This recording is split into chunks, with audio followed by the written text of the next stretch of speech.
Hello viewers, আসসালামু আলাইকুম। আশা করি সকলে ভালো আছেন। যে কোনো একটি নরমাল ফটো দিয়ে আপনার ফটোগুলো এরকম করে এডিটিং করে ফেলতে পারবেন শুধুমাত্র এক ক্লিকে। এরকম ফটো কিন্তু ইনস্টাগ্রামে অনেক ভাইরাল। তো কিভাবে এডিটিং করবেন চলুন কথা না বাড়িয়ে ভিডিওটি শুরু করা যাক। এই জন্য আপনারা কি করবেন, আপনাদের ফোন থেকে সরাসরি চলে যাবেন প্লে স্টোরে।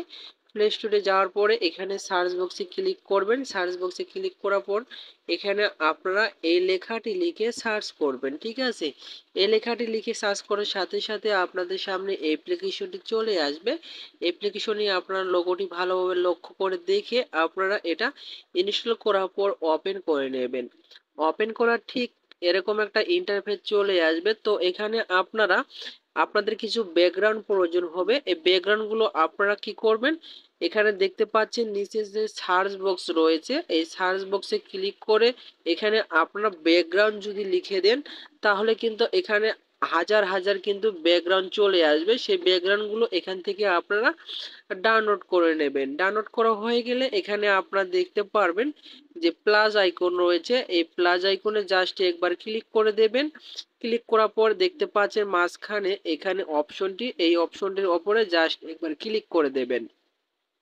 ক্লিক করার পর এখান থেকে সরাসরি দেখতে পারবেন এখানে 4টি অপশন রয়েছে।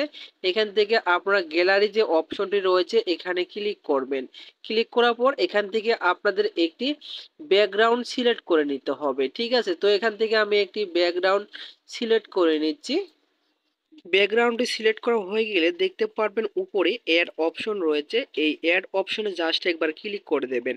ক্লিক করার পর এখান থেকে আপনারা ব্যাকগ্রাউন্ডটি একটু জুম করে একটু বড় করে নেবেন, ঠিক আছে? করে বড় করে নেওয়া হয়ে গেলে নিচে আবারও আপনারা গ্যালারি অপশনে ক্লিক করবেন। গ্যালারি অপশনে ক্লিক করার পর সরাসরি গ্যালারিতে চলে যাবে।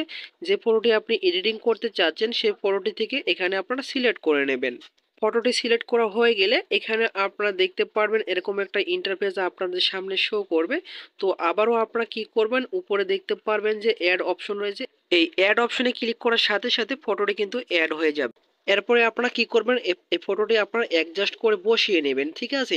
অ্যাডজাস্ট করে বসানো হয়ে গেলে এখন আপনারা ডাউনলোড করতে হবে। তো এখানে কিন্তু আপনারা ডাউনলোড করতে পারবেন না, আপনাদেরকে এখানে একটি স্ক্রিনশট নিতে হবে। তো এখান থেকে আপনারা একটু স্ক্রিনশট নিয়ে নেবেন। স্ক্রিনশট নেওয়া হয়ে গেলে এটা আপনারা ক্রপ করবেন। ক্রপ করার পর আপনি এখান থেকে সেভ করে নেবেন। তো মূলত এই ছিল আজকের ভিডিও। ভিডিওটি যদি আপনাদের ভালো লেগে থাকে অবশ্যই পাশে থাকবেন। আবারও দেখা হবে নতুন একটা ভিডিও নিয়ে। এতক্ষণ সাথে থাকার জন্য ধন্যবাদ।